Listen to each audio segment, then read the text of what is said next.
Hello everyone and welcome back to the channel. In this video, we're going to talk about CDC, Change Data Capture, how to capture, insert, update, and delete activity from tables.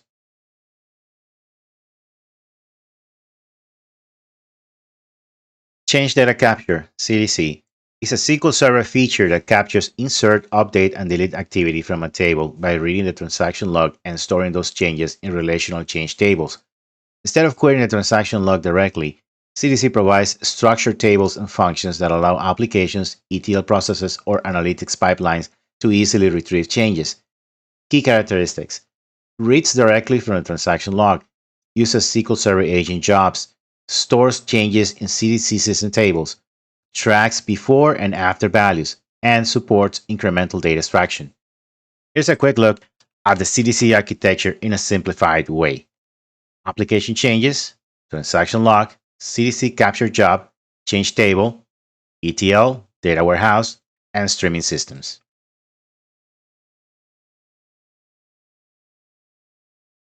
Incremental ETL. Instead of scanning entire tables, ETL reads only rows changed since the last execution. Common for data warehouses, data lakes, BI pipelines. Near real-time data integration. CDC feeds systems like Kafka, data warehouses, and microservices. Audit and compliance.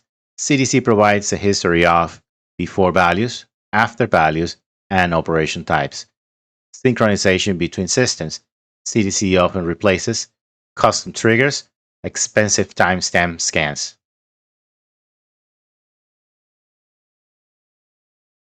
Important limitations.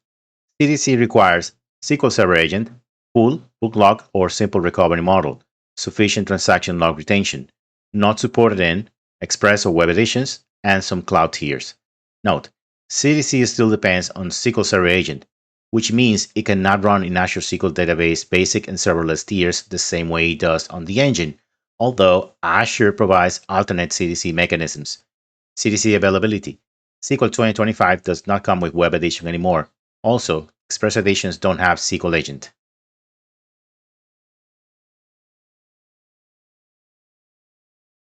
Before applying CDC, it is necessary to change the DB owner role on the database to be affected. In this case, corporate data underscore east1.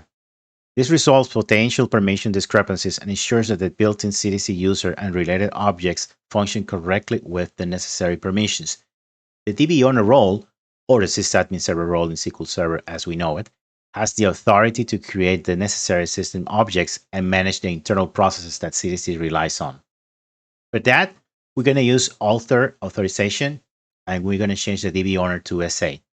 We can double check if we want to who's the DB owner for corporate data underscore east1. We're going to execute this query here. And if we take a closer look, we can see that the DB owner is called DB underscore admin. Now we're going to change that to SA and verify. Let's run the query and let's verify. And that's correct. We have SA as the DB owner right now. Next step will be to enable CDC at the database level. But before we do that, there's something I want to show you. I want to expand the database and go to tables. If I go to the tables, I can see all of my user tables here. But I also have an option for system tables. Once you enable CDC on a database, a series of system tables are created automatically. In our case, there are no system tables at the moment. Let's enable CDC on the database. Now let's do a refresh on system tables. Let's expand. And there are my system tables already created.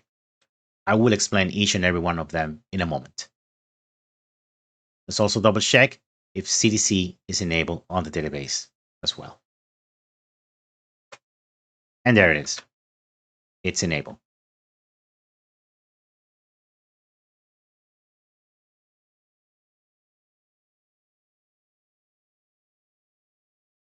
When you set up CDC at the database level, there are 6 system tables that are created automatically. One of these tables is actually a shared table with transactional and snapshot replication. Table name is dbo.systrans schemas. We're going to explain this one at the end. Let's begin with CDC that capture underscore columns. This table will list all the columns from the source table that are being tracked by CDC. This is a very important table because when you set up CDC for a table, you can use all of the columns from the table or just some of the columns. This is where you keep track of them. CDC that change underscore tables. This table contains metadata for each table enabled for CDC, including the capture instance, change table ID, and start and end LSN, which is the log sequence number.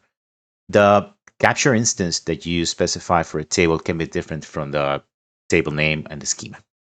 Okay. CDC.ddl underscore history. This table records data definition language changes to track source tables. For example, adding or dropping columns to an existing table. CDC.index underscore columns. This table tracks which columns act as a unique identifier, primary key, or unique index for rows in the source table.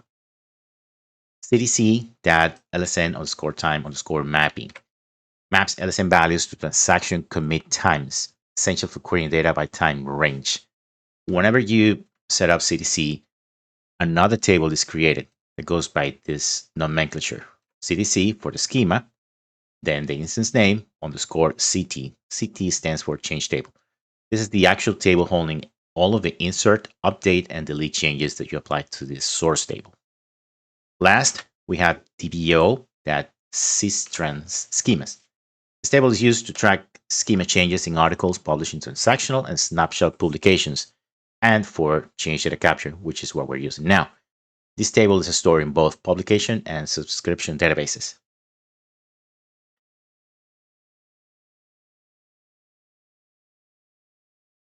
Before you apply CDC on a table, it is good to check which tables don't have CDC. For that, we're going to run a query against sys.tables. See the result, and here it is. We have 7 tables that do not have CDC applied on them. We're going to pick on sample people for the purpose.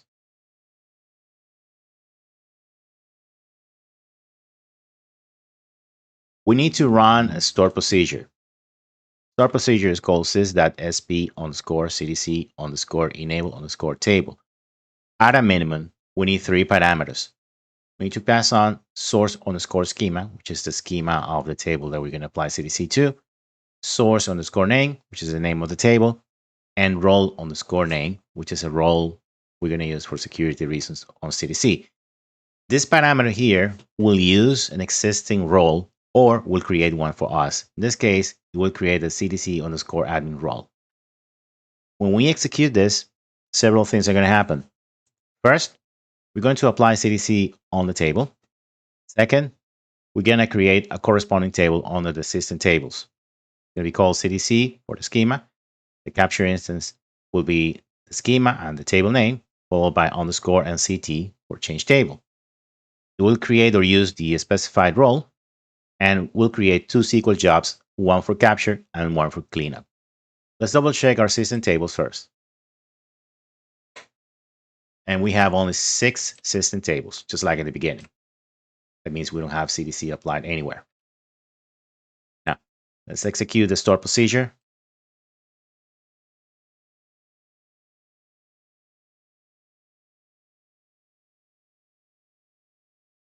And we get this message. It just created 2 jobs for us, one for capture and one for cleanup. These are database-wide jobs, meaning that you will only see this the first time you apply CDC to a table. The next tables you apply CDC to, you will not see these messages because the jobs are already going to be there for you. Okay? Now, let's take a look again at system tables. That we're going to do a refresh, zooming a little bit, and there we have our table. This is a table that's going to hold all the changes for insert, update, and delete. Here we have all of the options or parameters to apply CDC on a table. On the pink square, you can see the options or parameters that we previously used, which are the schema, the name, and the role name. Below that is a blue square. These are the options that we did not specify because they come as default. The first one we're going to show you is capture underscore instance.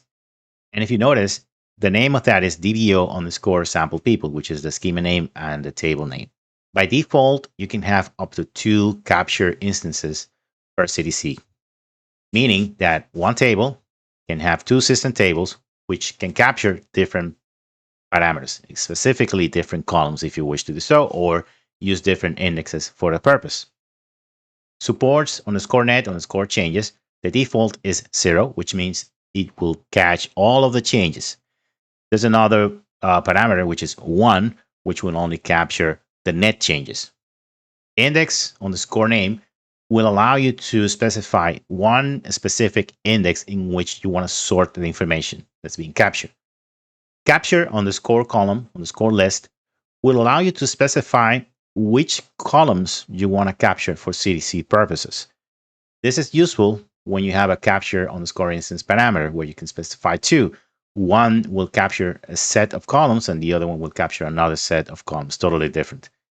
File group underscore name will allow you to use a file group in which you're going to store the information. Allow underscore partition underscore switch. The default is 1, which will allow you to do alter statements to tables that use partition. If you want to create a file group to store the information from CDC, you can use a script like the following. First thing you need to do is create a file group like this, and then you need to associate the file group to a physical file. Just make sure that the path does exist and to associate the file group to the corresponding file group that you just created. In order to apply CDC to the rest of the tables, we're going to execute this query here. This query runs against sys.tables and it has already the parameters built in. Let's execute the query. Now we copy the results to a new query window.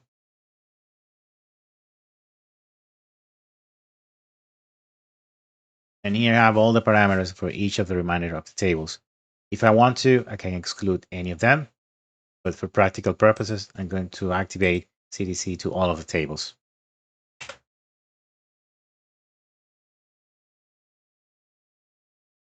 And it's done. Now I can go back to my query window and I can run this sort procedure right here. This sort procedure will tell me which tables have CDC enabled. And there it is. All of my 7 tables have CDC. Also, I can go to the Object Explorer. I can expand corporate data underscore east1, tables, and system tables. Right now, I need to do a refresh to the system tables because I'm only seeing one of the CDC tables. And I can see the rest. These are my CDC tables where I can track my changes.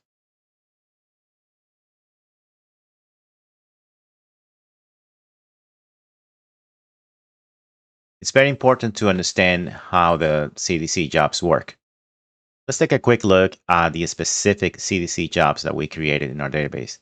For that, we're going to query sysjobs table on MSDB database. This query has a like condition, so I can only see the CDC names or anything that starts with CDC, basically. So let's execute it, and let's take a look at the results.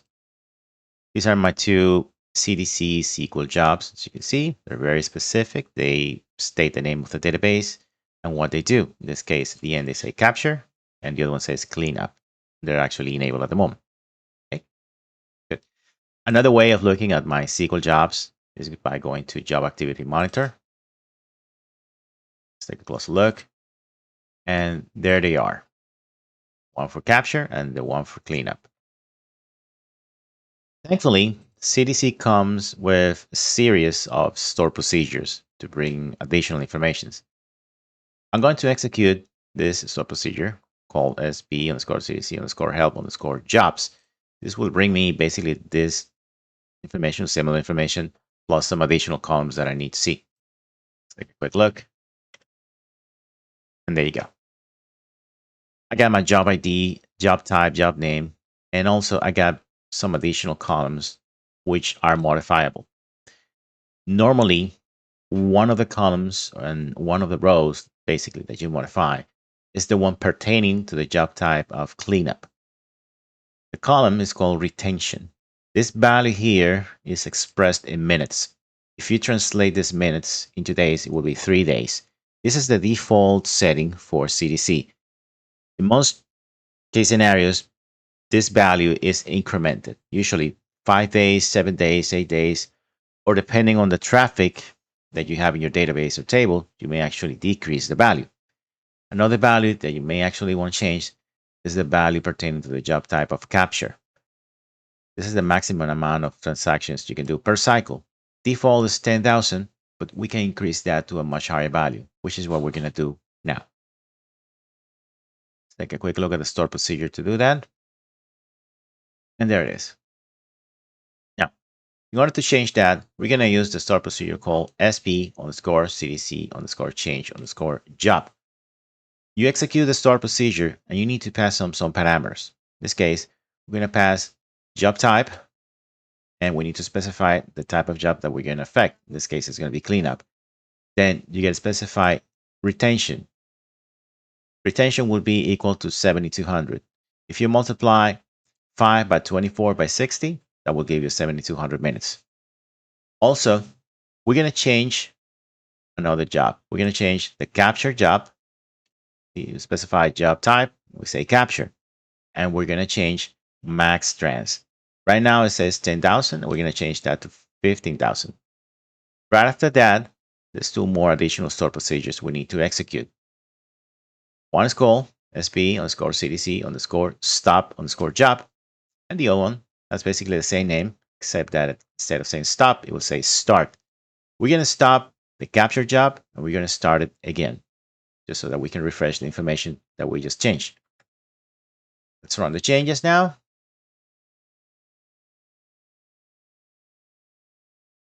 And let's proceed and start the jobs. That was successful. If we go back to the sp_cdc_help_jobs store procedure, execute it, you will see that we apply the changes successfully. Max trans is 15,000 and retention is 7,200.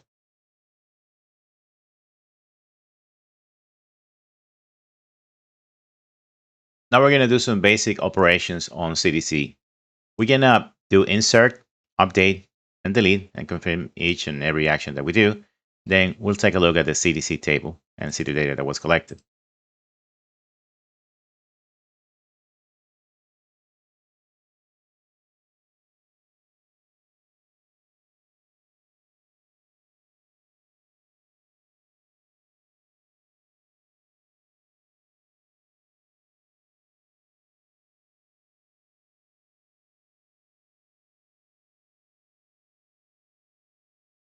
Here's a quick look at the results that were stored on the CDC table. Take a closer look. And we're going to focus on one specific column. Name of the column is __$ operation. From now on, we'll refer to it as operation. This column keeps a list of all the operations that were performed per row. So you can see we have 2, 3, 4, and 1. The meaning of those numbers are right here. First action we did to the table was an insert, which is number 2. Then the second action we did was an update. The update has number 3 and number 4. That's for update before and update after. And last operation we did was delete, which is number 1. If you want to have more details about each and every column that you see on this table, you can download the script and look at the description right here. Let's take a different look at the values on the table. For that, we're going to run a query that has a case statement here. Okay. We're going to execute it against the same CDC table. Only this time, we're going to get an additional column. The column that we're getting now is called operation description, which is next to operation. This way, you can identify which operations were insert, updates, or deletes. You can use this script on any CDC table. All you need to change here is the column names. the name of the CDC table. To get the list of the columns, you just need to execute this query against the source table, in this case, sample people. Execute this query. You can copy all of the columns, which are already comma separated. We paste them here. And if we execute this query again, we'll be able to see the same results.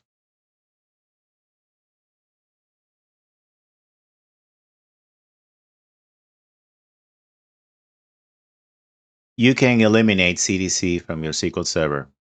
You can do it by tables, or you can do it by the whole database. Let me show you how to do it by tables. First, you need to execute the following store procedure. This will give you back a list of the tables that have CDC enabled. Let's execute it. Take a closer look at the results. There you go. We're going to pick on my text specifically. There are three pieces of information that we require to do that: the schema, the source table name, and the capture instance. To do the process, we run this store procedure. We pass the parameters as well. If you want to remove CDC completely from your database, you need to run the following store procedure. This will not only eliminate your CDC configuration and tables, but it will also eliminate the SQL jobs that you have for cleanup and capture as well.